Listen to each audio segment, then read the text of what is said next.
Hey y'all, welcome back to this week's episode of AMA Friday with Amy Miller, Recruiting in Yoga Pants. So this week, talking about the difference between recruiting and talent acquisition. Maybe it's like recruiting's bougie older cousin. I don't know. I think they're the same. And this was definitely not a shared opinion. And some people agreed with me, but many others did not.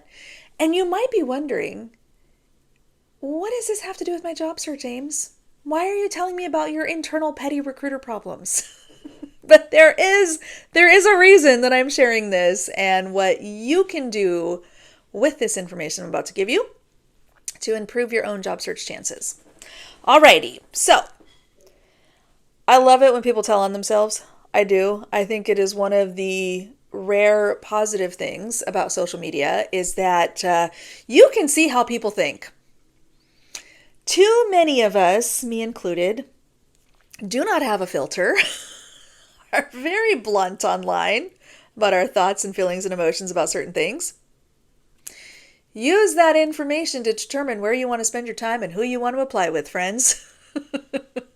As for me, I'm probably not chasing opportunities at places who get all bougie about talent acquisition and think it's better than recruiting. They're the same, y'all.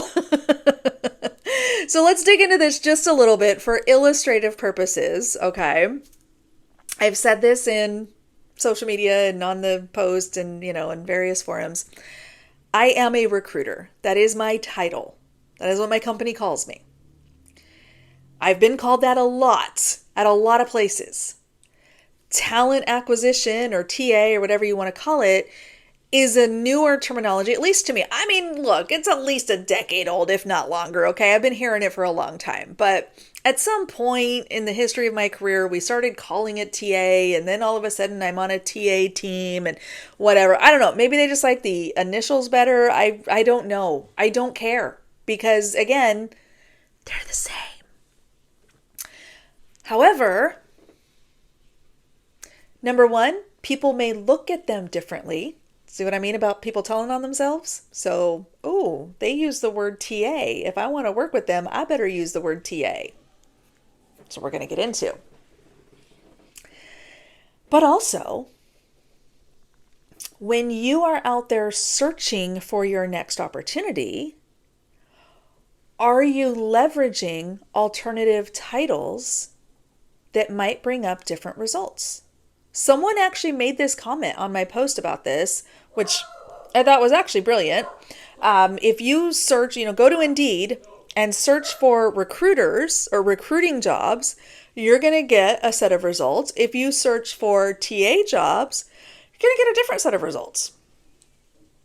Sometimes these systems aren't that smart and they don't understand, semantic search and overlap and adjacent titles and things like that. Or maybe they also really believe that there's some massive chasm between recruiting and TA, like some folks. I don't know. There's not. I'm telling you, there's not. So what does this mean for your job search and also your resume? From a job search perspective, again, think about those alternative titles. What else could you call me as the person who goes out and convinces other people to come work at the company I work at? Recruiter, sourcer, talent acquisition specialist, whatever. So I'm going to make sure that I'm trying these different variations of titles when I'm looking for a job or when I'm setting up a search, result. What do you call those? Oh my gosh, it's really late on Thursday and I'm trying to get this done fast. When it sends you the jobs, alert, when you're setting up your job alerts, think about using some alternative titles that you feel confident fit what you are looking to do next or what you're qualified to do. Also, when it comes to your resume, And this is again where I'm going to encourage you to pay attention to those job postings, pay attention to what you're learning by connecting with or following or looking at people who work at these companies. Because if I'm on the market for my next opportunity, even though I could care less what you call me, I've been called some really naughty names in my career. So recruiter, TA, whatever. I've heard worse. I don't care.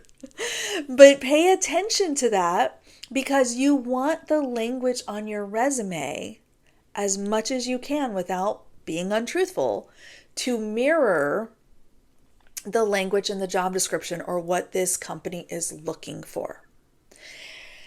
Not just there. It's not just about title. It's not just about keyword. Okay. If we're going to follow, and I'm going to continue to use this as my analogy, right? But if we follow this path of, well, recruiters, they're just like super transactional and they just fill recs and that's all. It's just about, filling a job and moment in time and no strategy, no big picture thinking. Okay.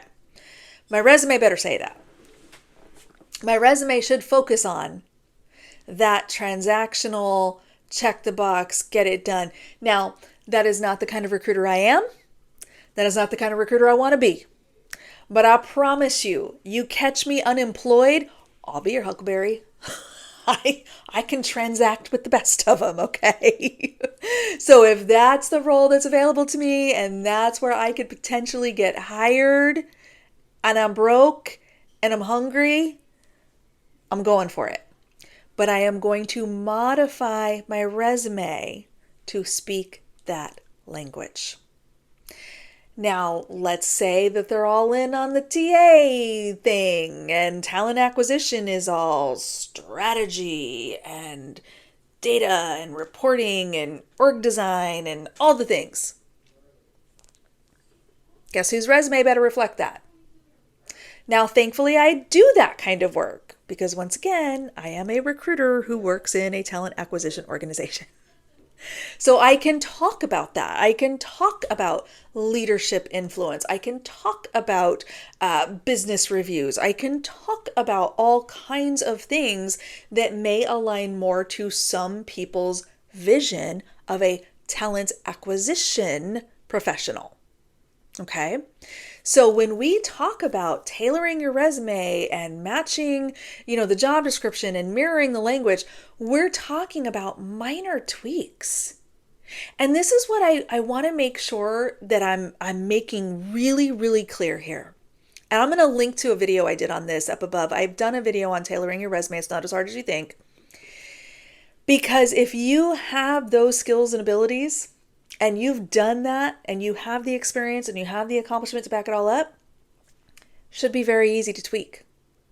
Should be very easy to just make those little minute adjustments so that the recruiter who's looking to just finish a transaction quickly can very easily skim that resume and peel out those key things that they need to see.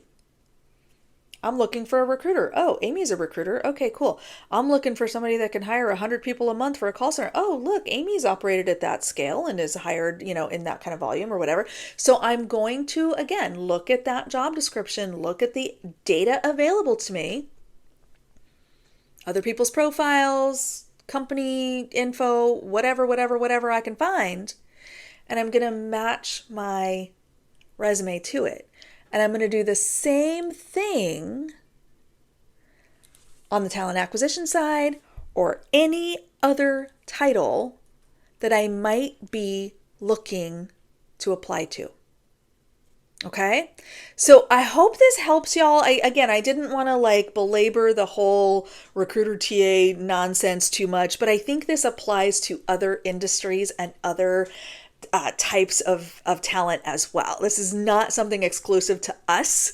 I definitely have seen people go from product to program manager. Sometimes those are the same. Sometimes they're very different. Sometimes there's levels within those titles. So definitely think about companies you want to work for, how they are talking about the opportunities that you want to apply to.